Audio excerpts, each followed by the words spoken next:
गावशिव पंढरवावर काळी शिवार माती यांच्याशी नाळं तोडणाऱ्या असंख्य मायबाप पोशिंदा हातांना मनपूर्वक वंदन. आदरणीय व्यासपीठावरती उपस्थित तुम्ही सर्व सन्माननीय आणि उपस्थित श्रोते हो, ज्यांच्या विचारांनी संपूर्ण महाराष्ट्र घडला असे अखंड हिंदुस्थानाचे आराध्य दैवत छत्रपती शिवाजी महाराज, ज्यांनी छत्रपती शिवाजी महाराजांना घडवलं आणि स्वराज्य निर्माण करण्याची प्रेरणा दिली अशा राजमाता राष्ट्रमाता माँसाहेब जिजाऊ यांना विनम्र अभिवादन करून मी श्रुती विनायक चांदगुडे तुम्हा सर्वांचं आचार्य अकॅडमीच्या वतीने पुन्हा एकदा खूप खूप मनापासून स्वागत करते.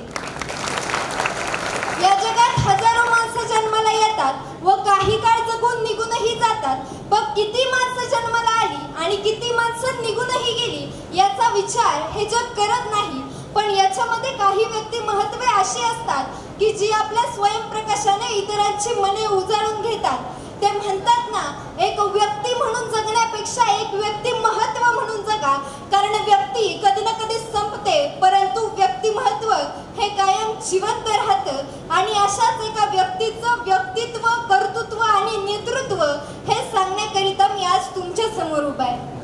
खऱ्या अर्थाने विद्यार्थ्यांमध्ये शिक्षणाची आवड निर्माण करणं व विद्यार्थ्यांना स्वावलंबी व काटकसरी बनवणं अशा अनेक उद्दिष्टांवरती आचार्य अकॅडमी गेली 7 वर्ष झालं अविरतपणे कार्य करते. खरं तर माणसाने सोन्यासारखं व्हावं असं आपण नेहमी म्हणतो, पण माणसाने सोन्यासारखं नसावं असं मी म्हणते.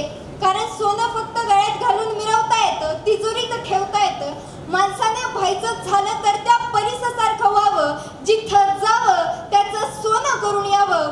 आणि खऱ्या अर्थाने ज्यांनी आचार्य अकॅडमीचं सोनं केलं ते परिस्पर्शी नेतृत्व म्हणजेच आचार्य अकॅडमीतील ज्ञानवंत, गुणवंत आणि कीर्तिवंत असे शिक्षक. खरं तर देशामध्ये PM, राज्यात CM असे वेगवेगळ्या पद्धतीने कारभार चालू असतात आणि बारामतीमध्ये आल्यानंतर DM हे आचार्य अकॅडमीचे खाते.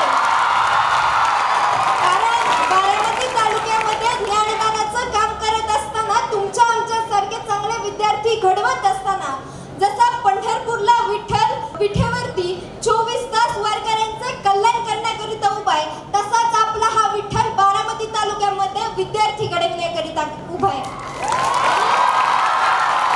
आचार्य अकॅडमीची ही वारी अशीच अविरतपणे घडू देत आणि फक्त 2 विद्यार्थ्यांपासून सुरू झालेला हा प्रवास आज 7 वर्ष पूर्ण करतोय आणि या 7ची 70 वर्ष होऊ देत असा आशावाद व्यक्त करते.